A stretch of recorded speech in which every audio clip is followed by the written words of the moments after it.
Hello friends, hope you all are well and keeping safe. At the onset, I would like to thank you all for liking my channel. Thank you for your viewership, your followership, your likes, your views, your comments, your feedback. I deeply appreciate it. The best way to support me is to follow my channel. When you do that, you encourage me to create more quality content for you. Today, I'm going to talk about a book called Nexus, written by Yuval Noah Harari.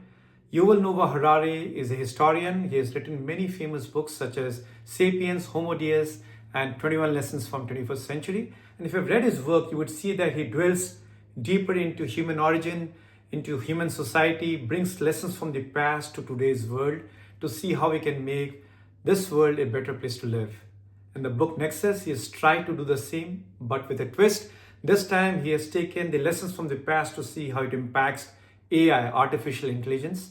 Book has 3 parts. Part 1 is all about history, talking about the lessons we have learned and how we can take it to the AI world. Part 2 is about AI going rogue. When you do not control AI, how it can impact you. And part 3 is all about aspects you can draw, things you can do, you as well as people and human beings at large, to make sure AI can work for you, not against you. This video, I'll have 4 segments. First 2 segments, I'm going to talk more about the lessons we have learned from the history and how they have an implication on AI.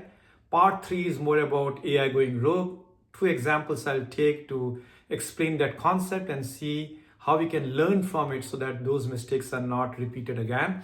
And part 4 is all about things we all have to do to make sure AI is working in a friendlier manner for us and also helping us, not working against us. As I always say, my video is not a replacement of the book. Please pick up the book and read. You will not regret. So with that, let's begin. That brings me to the first part of my video, where I'm going to talk about why Homo sapiens have survived for thousands of years. But before that, let's talk about Neanderthals. Neanderthals existed before Homo sapiens. In fact, they coexisted alongside Homo sapiens. They looked like Homo sapiens, walked on 2 legs, had hands, could hunt. They were also rising up to the top of the animal kingdom, yet they could not survive. And the reason was Neanderthals lived in small groups like Homo sapiens, but they could not collaborate and communicate well with other groups. So they were always in constant fight with the other groups. At the same time, when Homo sapiens came into existence, there's a strong belief that Homo sapiens overpowered and overruled the Neanderthals, and over a period of time, they perished and became extinct. Homo sapiens, on the other hand, thrived. And one of the aspects I want to draw your attention to is their ability to think and create stories. Everything is a story. It's a thought that we have in our mind which leads to a discovery or to invention. When you're young, for example, you love to hear stories. When you are in tough times, you have belief or hope as a story that there's a light at the end of the tunnel. Currency is a great story. Money, it binds nation, binds people together. One way to get to your means, be it your shelter, food, all the other necessity or luxuries as well. So money, though the currencies may be different, is a concept we have created where we can bring different society and different nations together. Organization is another story. You can have people from different walks of life coming to one organization, believing in the motto or the ethos of the company and thriving and surviving, as well as making sure that organization grows based upon those values that they have created. Nation is another one. You have created imaginary line on the face of the earth, created nations, and people die for nation, fighting for a nation sometimes when they're under attack. These are the stories which made societies at large, nations at large, to collaborate, cooperate, and commingle together, and which has made Homo sapiens such a powerful unit. They can bring people together, and those people can work together for a mission like discovering a nation, or for example, inventing a drug for cancer, or protecting a nation, or protecting a tribe. All of that has made human beings survive for the longest period of time. That is my part number 1, and that takes me to the second part of my video. In the second segment, I'm going to talk about why society thrives. And there is one thing that is very important there, which is order. A society thrives on order. And religion is the best example I can take. Way back in time when human beings were forming societies, they wanted order. They didn't want chaos. They want people to function in a particular form, discipline as well as having the right values in. And that's why the religion was created. It is a strong belief that the religion has certain books like Hindus have Vedas and Gita, Christianity has Bible, and whatever is written there is not written by human beings. It is written by a power beyond human being like God or some superpower, and that's the gospel of truth. So people at large has lot of respect and lot of believe in those writing, and they follow it to the hilt. Even though at times over time you see fallacies in religion, and even if you want to question, you dare not question because a religious sect will not let you do so. Because if you are questioning it, if you are denouncing it, you'll be ostracized from the society and thrown out of the society. And hence you have religious body, people who control that, making sure that there is a order in the ecosystem, there is a harmony amongst the chaos, and societies can thrive. Politics also works in a similar way.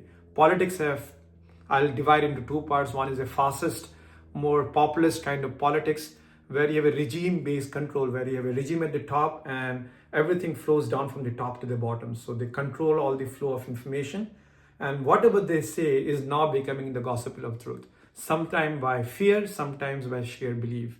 So the people who will believe strongly in a fascist culture will do everything to protect it. And some people who do not believe are scared not to follow, because if they do not do that, they may be thrown to jail, their families may be harmed, they could be killed as well, right? So those are the aspects which are very important in a regime or a fascist-based politics to control it. I'll take an example here so that you can see how it comes together. Stalin, when he was ruling back in the time USSR, he told his entire nation that any person that you believe is going against the government, you can come and complain. And believe it or not, a lot of children complain against their parents. It's like, think about, you're sitting on a dinner table and someone saying that, look, I don't like how the regime is working, or maybe a bad word against Stalin. The children believe that since Stalin has said, the government has said that they are the only source of truth and they are the only right, they'll pick up the phone and tell the government that, look, my parents are against it. And repercussions were huge. They were thrown into jail, they were killed at times, and the children separated from their parents. Yet at the same time, the belief was so strong that people used to do that. Stalin was a victim of his own fallacy as well.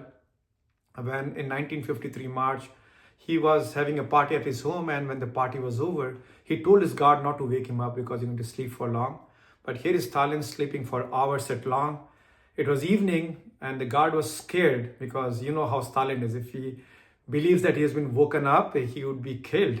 So, but when he didn't see him coming up, even in the evening, he slowly goes inside, sees him lying on the floor, he calls for help. But again, when the people came in, they could not call for help. Why? Because Stalin and his government has actually created an aura that all the doctors, who were mostly Jews at that time, were against the government. They were poisoning the government or killing the children. So now here is a group of people, all scholars from the Stalin regime, surrounding Stalin and debating whether we should call a doctor. Why? Because they thought if they call a Jew doctor and a doctor comes and work on Stalin, and let's say Stalin revive and he finds that a Jew doctor has worked on him, their fate is sealed, they will be killed. And because of that, they delayed the whole process, and the virtue of that, Stalin was dead before even he could get help. So it's an example of how it can work dearly or how it can work against you. Democracy, on the other hand, is a very controlled way of passing information. There are different bodies in democracy. Like in the US, you have the presidential board, the Senate and the House, the judicial board, and each one can challenge each other so that the information is not flowing from one direction but from multi-direction. Again, there are amendments made in the US. We have freedom of speech, freedom of religion, so that we are not controlled by one supreme regime, which provides a lot of perspective to grow, thrive, and flourish in a society. Remember these two lessons as I'll come to AI now, which brings me to the third part of this video, which is about AI. Now, I will provide two different examples to talk about how AI can go rogue. And the first example I want to take is Loomis versus Wisconsin. It's a very famous case which has gone all the way up to the Wisconsin Supreme Court. And let me give a glimpse of that, what happened here. Loomis was a small-time petty thief, and he was driving a car once, and he jumped a red light. Police caught him, and when his record was checked, it was found that he has some other crimes as well. So they detained him. They produced him in front of the judge. The judge was using a AI-driven tool known as Compass to decide the fate of people. So instead of he going through all the motions, Compass was a tool which was used, which will look at all of the historical data of the person,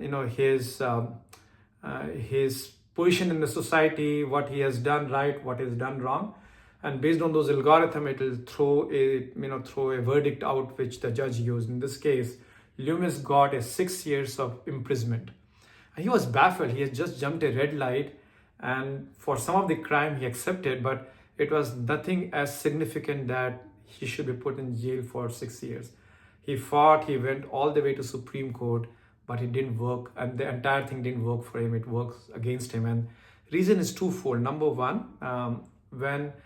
when it was challenged and he said that I want to see that on basis of what I was sentenced for 6 years, the judge has no answer, because the entire judgment was done based upon a computer, a Compass tool which was created by a company. And when it was asked that how your algorithm worked, the company said, no, this is our IP, this is our intellectual property, and we are not going to expose that to any one of you. So that was not done because there was a IP conflict coming into play. But the biggest question is, even if the algorithm would have given data, would a judge be able to comprehend all the different combination that the AI would have done so they can comprehend and can rule for or against it?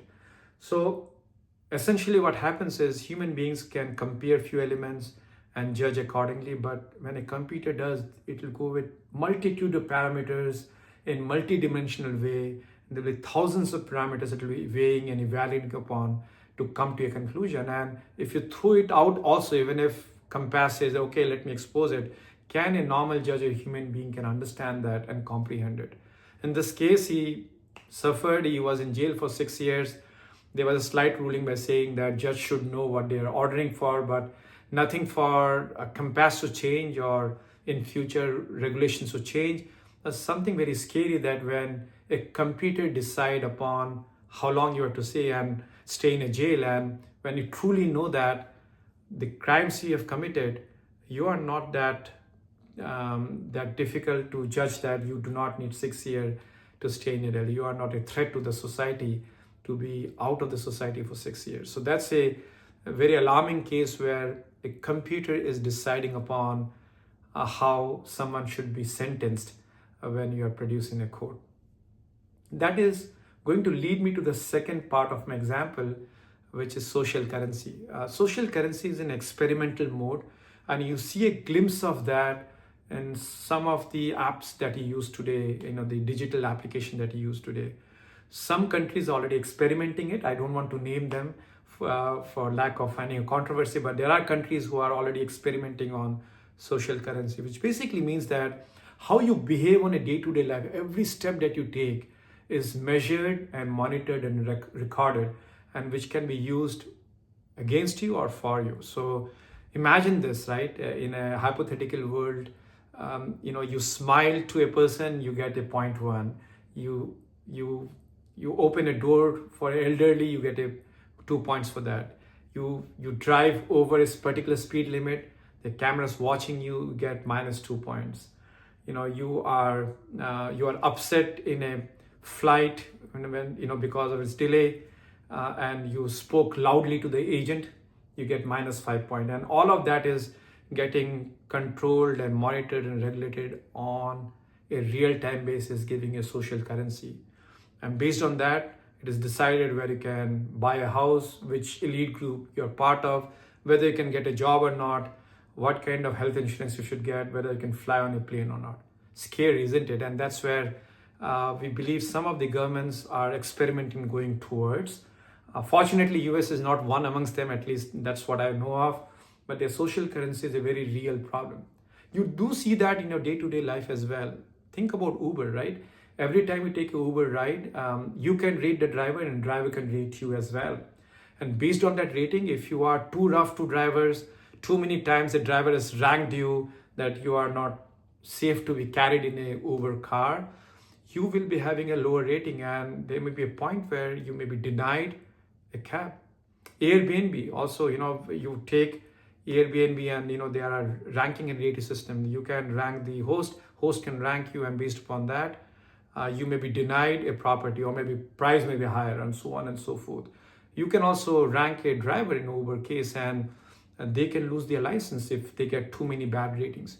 So it's not a social currency at large, but in a particular setup, it is quite working. Insurance agent always work like that, right?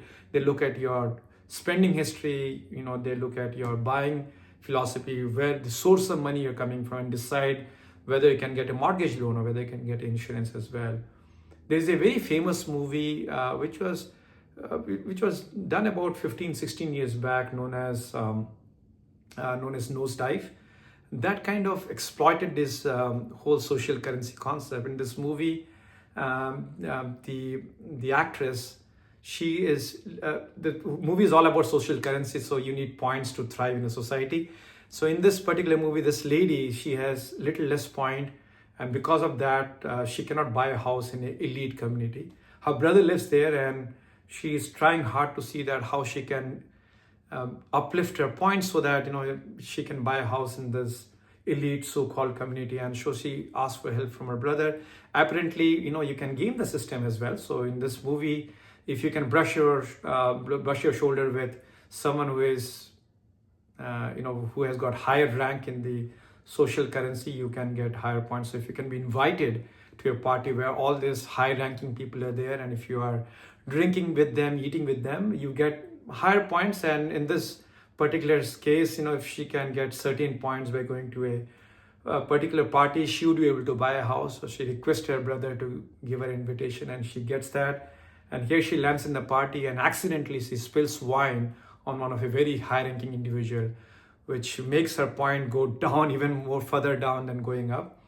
And there is a spiral of events that happen thereafter, where she is going down the hill, her points are going down and down to a point that she is put in jail. It's a classic example of, how points can define and decide you, and how your privacy will be completely out of the order. You have to behave well in all the aspects. You have to act well in every digital presence or any other social presence that you'll have. That's a scary point again, and that's where AI can lead to. And why? Because if I bring the first two lessons together, just like human beings today, AIs are connected. The computers can think, and they also connected to each other. They look at societies as networks of computers coming together. If they start deciding on behalf of you, then there are actions they can take which can be hallucinated, and they may believe that they're doing the right thing, but they may be hallucinated, making wrong decision and judgment for us, which can have very strong impact on us from an overall standpoint. And imagine then again, if you have very, very powerful people having a control over this network, they can propagate information at a pace and manner which can be devastating to society, passing false news as true news and controlling the audience through the information that they are providing. That's a very important aspect to understand, and something to really think about as we think AI in your life. So what can you do? The author says there are 4 aspects we should think about when we think about AI in the future. And number 1 is AI should work for us, not against us. So this is about how you can make sure that AI can truly help us in our cause, not monitor us to give us a social currency. I was listening to this podcast between Lex Friedman and Arvind Srinivasan. Arvind Srinivasan is one of the co-founder of Perplexity, which is one of the Gen AI platform available to all of us today. And he was talking about how AI, or a platform like Perplexity, can be used to help in cancer research. Traditionally, to find a cancer drug takes years, 10, 20 years is very easy and very costly affair to find a cancer drug. He's saying that um, AI could be used to solve these problems, if not in minutes, in weeks. You can fire those queries, you can have many GPUs working in cloud, looking through many of the cell protein fold, genome combination, and come with this recipe which can help treat cancer. Of course, Arvind can charge them tens of millions of dollars. As I say, beyond the point, what I'm trying to say is that AI can truly work in benefiting us in finding answers to diseases we have never found before. But we don't want this AI to come and monitor us and rank us for every activity we do, and can then negate us from getting a loan, or negate us from how we are placed in a society, or to get a job, or to fly on a plane. There's another example I can take is I recently read a book known as Lifespan.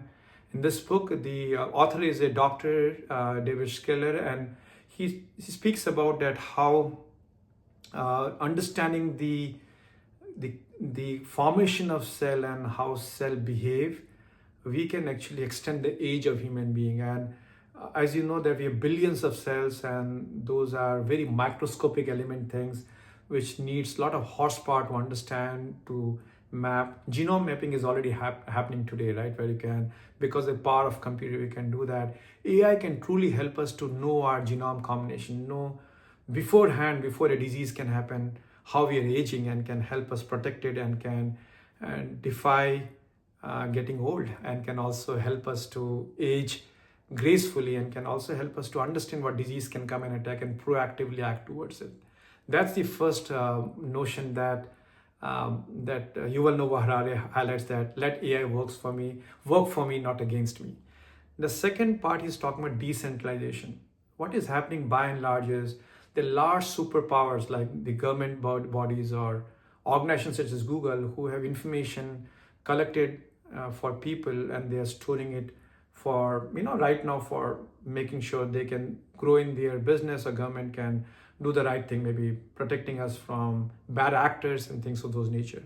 But what the author says is that by having all of our information in one central location among some companies or among some governments, we are going to be in a very sorry state if the government flips, if the organization flips. So we have to decentralize control. If Google is monitoring us, why can't somebody monitor Google, right? It's like a maker and checker kind of a thing, where if you decentralize the information, where the companies who are monitoring us are also monitored, the government who is monitoring people are also getting monitored. So there's a check and a balance which way we can control AI in a more positive outlook. The second part he highlights. The third part that he talks about is that there should be room for change in AI, which pretty much means that AI is not the end all be all. There is a room for improvement, and as long as human beings understand that and do not give the key to the kingdom to AI to decide everything that is happening around us, is going to be very important. We have learned our lessons in 2008 meltdown, where the entire financial market came to a standstill because of certain transactions done by multiple computers across the world, which is very hard to decipher even by best of the minds, because the algorithms they created microfinancing, which was again sold to many other different parties through computers, which cannot be controlled and no one can trace, creating a meltdown that happened in 2008. So the whole idea is that we have to have room for improvement, where we can make sure that we know that this is growing, and the key to the kingdom is not given to AI to decide everything. And finally, mutuality.